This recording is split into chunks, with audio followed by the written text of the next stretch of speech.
क्या भारत के सबसे बड़े उद्योगपति गौतम अडानी अमेरिका की अदालत में मुसीबत में फंस गए हैं?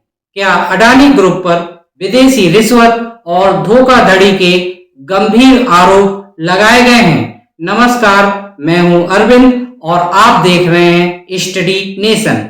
आज हम आपको सिलसिलेवार बताएंगे कि अमेरिका में गौतम अडानी पर चल रही जांच की पूरी सच्चाई क्या है। आइए सबसे पहले समझते हैं कि ये मामला क्या है। दरअसल नवंबर 2024 में अमेरिका की न्यूयॉर्क की एक कोर्ट में गौतम अडानी, उनके भतीजे सागर अडानी और अन्य लोगों पर कुछ आरोप लगाए गए।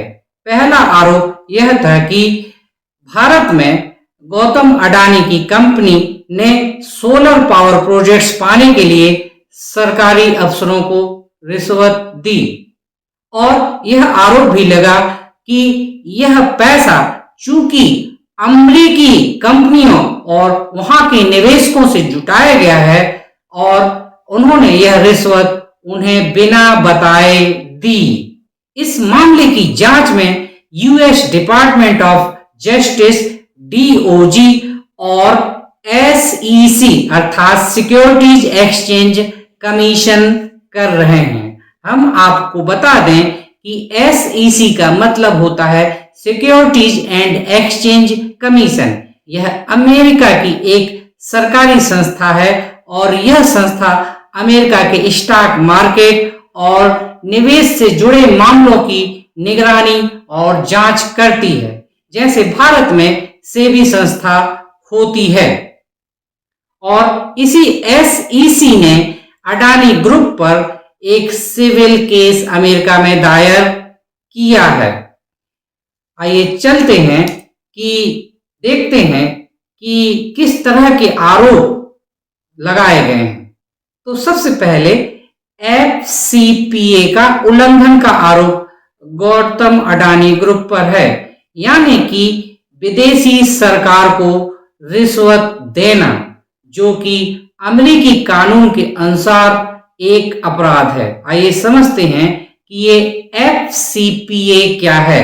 दरअसल एफसीपीए का मतलब होता है फॉरेन करप्ट प्रैक्टिसेस एक्ट अर्थात विदेशी भ्रष्ट आचरण अधिनियम। यह कानून अमेरिका में 1977 में बनाया गया और इस कानून के अनुसार आप विदेशों में रिश्वत नहीं दे सकते, खासकर जिन कंपनियों ने अमेरिका के लोगों से या अमेरिकी कंपनियों से पैसा अपनी कंपनियों में लगवाया है।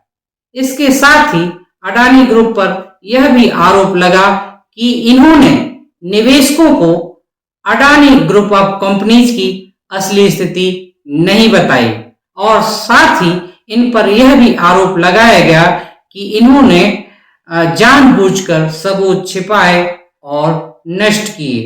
एसईसी का कहना है कि अडानी ग्रुप ने करीब 265 मिलियन अमेरिकी डॉलर, जो भारतीय रुपए में करीब 2000 करोड़ रुपए होते हैं, रिश्वत के रूप में भारत में विभिन्न अधिकारियों को दिए।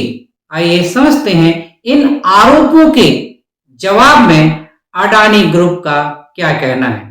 दरअसल एजीएम 2025 की मीटिंग में भाषण देते हुए यह स्पष्ट रूप से कहा गया कि अमेरिका में जो ये आरोप लग रहे हैं वो सभी बेबुनियाद हैं और अभी तक किसी पर भी कोई औपचारिक अपराध नहीं लगा है।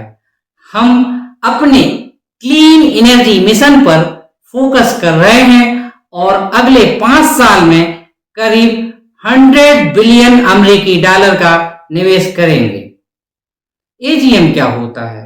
दरअसल एजीएम का मतलब होता है अडानी ग्रुप ऑफ मीटिंग और इस मीटिंग में शेयरधारक और कंपनी के बोर्ड मंडल भाग लेते हैं और इस मीटिंग में शेयरधारक को प्रश्न पूछने का अधिकार भी होता है। आइए समझते हैं कि इस स्थिति के बाद क्या हो सकता है। अभी तक भारत में अडानी को अमेरिका की तरफ से कोई आपराधिक लीगल नोटिस नहीं मिला है। यदि अदालत का सम्मन पहुंचता है और जवाब नहीं दिया जाता है तो अमेरिका से वारंट भी जारी हो सकता है और यदि अडानी ग्रुप को दोषी पाया जाता है तो उन्हें भारी जुर्माना देना पड़ सकता है।